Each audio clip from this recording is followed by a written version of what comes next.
សួស្តីបងប្អូនទាំងអស់គ្នាថ្ងៃនេះខ្ញុំមិនដឹងសុភាសិតមួយថាស្ត្រីគឺជាមាតាពិភពលោកអញ្ចឹងស្ត្រីម្នាក់ណារូបណាក៏ដោយក៏ចង់ពពោះបង្កើតកូនដែរហើយយើងដឹងច្បាស់ពេលមានគភ៌យើងត្រូវយកចិត្តទុកដាក់ត្រួតពិនិត្យសុខភាពទាំងម្ដាយនិងទាំងទារកឲ្យបានហ្មត់ចត់ព្រោះនៅពេលដែលទារកកើតមកមានគីឡូលើសពី4គីឡូក្រាមគាត់នឹងជួបផលវិបាកទាំងពេលបច្ចុប្បន្ននិងពេលអនាគតមានដូចជាមួយគឺរបួសពេលសម្រាលហ្នឹងហេតុអីព្រោះគីឡូគាត់ច្រើនអញ្ចឹងគាត់ធំអញ្ចឹងរបួសអាចធ្វើឲ្យអីអាចធ្វើឲ្យគៀបស្មាគៀបមួយមុខរុំតូចអីចឹងទៅឬក៏អឺអាចឆ្អឹងសន្ទះទ្រូងយើងហ្នឹងវាផតចូលក្នុងវាគៀបទ្រូងចេញមកចឹងហ្នឹងគឺជាការរបួសដោយសារតែទំហំទារកធំពេកហើយទី2គឺប្រព័ន្ធដង្ហើមកុមារដែលគាត់មានគីឡូលើសពី4គីឡូអញ្ចឹងគាត់មានអត្រានៃការកើតជំងឺទាក់ទងទៅនឹងសួតខ្ពស់ហើយក៏ដូចជាខ្សោយផ្លូវដង្ហើមក្រោយពេលសម្រាលផងដែរហើយទី3ខូចទម្រង់បំលែងកម្មនឹងយ៉ាងម៉េចវិញគឺអ្នកម្ដាយពេលគាត់មានផ្ទៃពោះគឺគាត់អាចមានទឹកនោមផ្អែមគេហៅថាទឹកនោមផ្អែមដំណាក់កាលពពោះកូនអញ្ចឹងអាពេលហ្នឹងគាត់មិនបានទៅព្យាបាលក៏ដូចជាទៅកម្រិតជាតិស្ករនៅក្នុង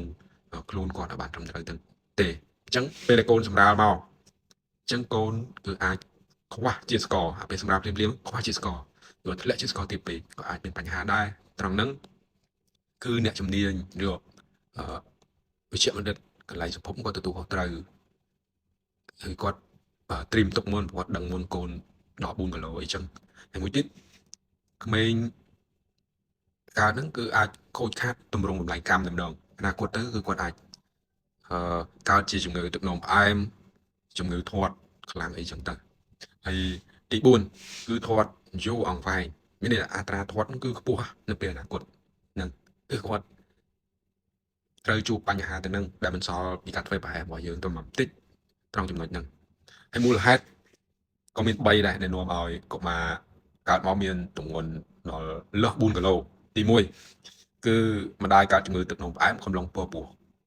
ហើយមិនបានព្យាបាលឲ្យកម្រិតជាតិស្ករនៅក្នុងឈាមហ្នឹងមកធម្មតាវិញទេនេះជាការធ្វើប្រហែសមួយដែរមួយទៀតម្ដាយកើនគីឡូច្រើនពេកក្នុងកំឡុងពពោះកើនលឿនស្រើហ្នឹងអាហ្នឹងយើងក៏ត្រូវទៅពិគ្រោះជាមួយគ្រូពេទ្យក៏ដូចជាតាមដានសុខភាពយើងនិងសុខភាពទារកទំហំទារកគីឡូរបស់ទារកអីហើយទី3គឺអាហារបរិភោគរបស់យើងហ្នឹងមានជាតិស្ករច្រើនអញ្ចឹងពេលមានផ្ទៃពោះយើងមិនមែនគិតតែពីបើមានផ្លែបឺផ្លែតារ៉េនមានទឹកកន្លុកទឹកអីដែលសម្បូរទៅដោយជាតិស្ករច្រើនទេអ្នកខ្លះបែរជាទៅផឹកគ្រឿងកំប៉ុងច្រើនទៅទៀតលើសកំណត់អញ្ចឹងអ្វីដែលយើងត្រូវគ្រប់គ្រងគឺគ្រប់គ្រាន់មានន័យថាយើងគ្រប់គ្រងមានប្រូតេអ៊ីនមានសាច់មានបន្លែមានផ្លែឈើហើយជាតិស្ករក៏យើងគ្រប់គ្រងឲ្យបានគ្រប់គ្រាន់ដែរហើយ